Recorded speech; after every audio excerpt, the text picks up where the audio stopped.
शीत युद्ध में दो गुटों के बीच युद्ध जैसी स्थिति का प्रत्यक्षदर्शी और जासूस बनने की प्रबल इच्छा से रूस के राष्ट्रपति जैसी प्रतिष्ठा मिलने तक, जो दुनिया की बड़ी बड़ी शक्तियों के लिए सिरदर्द होने के साथ भारत का परम प्रिय मित्र हो। जी हाँ, हम बात कर रहे हैं रूस के राष्ट्रपति व्लादिमीर पुतिन की, जिन्होंने हाल के चुनाव में लैंडस्लाइड विक्ट्री दर्ज किया है। आइए विस्तार से जानते हैं जासूस से प्रेसिडेंट बने शख्स की कहानी। दरअसल व्लादिमीर पुतिन की जिंदगी के शुरुआती दिन बहुत कष्टदायक थे। पुतिन 7 अक्टूबर 1952 को एक ऐसे शहर में जन्मे जो द्वितीय विश्व युद्ध में तबाह हो चुका था।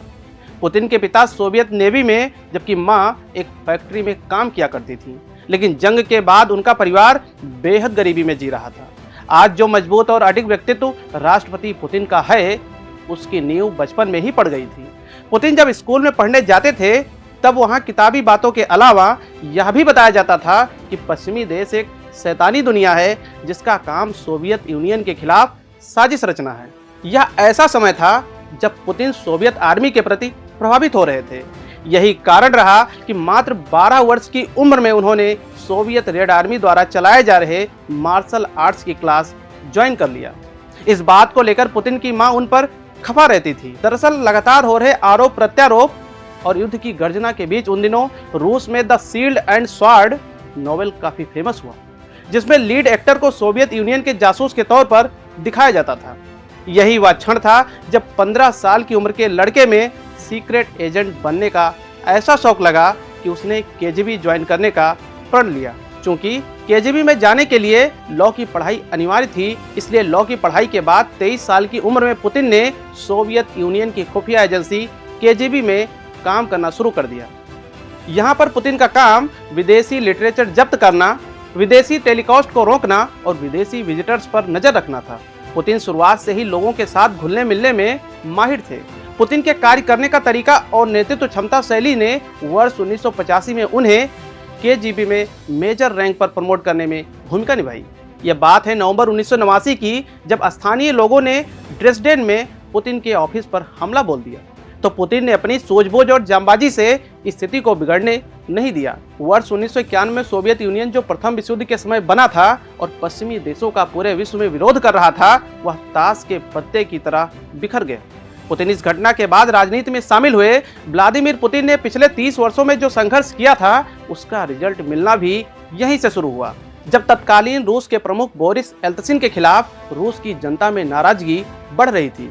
अगस्त 1999 में रूस के उत्तरी इलाके दगिस्तान पर करीब 1500 लोगों ने हमला कर दिया, जिनका मकसद दगिस्तान को इस्लामिक स्टेट बनाना था। इस हमले के अगले दिन बोरिस एल्त्सिन ने व्लादिमीर पुतिन को पीएम बनाकर समस्या से निपटने का जिम्मा सौंपा, जिस पर प्रधानमंत्री पुतिन 100% खरा उतरे और हमले को पूर्ण रूप से दबा दिया। इससे पुतिन की देश भर में वाहवाही हुई। उनके इस पॉपुलैरिटी का लाभ मार्च 2000 में रूस के राष्ट्रपति चुनाव में तब मिला जब पुतिन भारी मतों से चुनाव जीत गए। पुतिन लगातार 2 चुनाव जीतकर 2000 से 2008 तक रूस के राष्ट्रपति बने। इन 8 वर्षों में पुतिन के खिलाफ जिन लोगों ने भी आवाज उठाई, उन्हें रहस्यमय तरीके से गायब कर दिया गया। चूंकि रूसी संविधान किसी भी व्यक्ति को लगातार केवल 2 बार राष्ट्रपति बनने की अनुमति देता था, जिसके चलते मई 2008 को पुतिन ने अपने पीएम दमित्री मेदवेदेव को रूस का राष्ट्रपति बनवाकर खुद पीएम बन गए। नवंबर 2008 में दमित्री ने संविधान संशोधन करके राष्ट्रपति का कार्यकाल 4 वर्ष से बढ़ाकर 6 वर्ष कर दिया। इसके बाद 2012 में पुतिन फिर से रूस के राष्ट्रपति बन गए। उन्होंने लगातार राष्ट्रवाद को पुश किया और देश की जनता को सोवियत यूनियन वाला रसूख वापस दिलाने के लिए सपने दिखाए। इसको तब और भी मजबूती मिली जब 2014 में पुतिन ने क्रीमिया पर हमला करके उस पर कब्जा कर लिया। अपनी बढ़ती शक्ति का लाभ उठाकर पुतिन ने संविधान संशोधन के जरिए लगातार 2 कार्यकाल की शर्त को समाप्त कर दिया। इससे पुतिन को 2036 तक राष्ट्रपति बने रहने का रास्ता साफ हो गया। इसी बीच नाटो द्वारा पूर्वी यूरोपीय क्षेत्र में अधिक इंटरफेयर करने से रूस की परेशानी बढ़ रही थी। आग में घी का काम तब और हुआ जब यूक्रेन ने नाटो ज्वाइन करने की इच्छा प्रकट किया।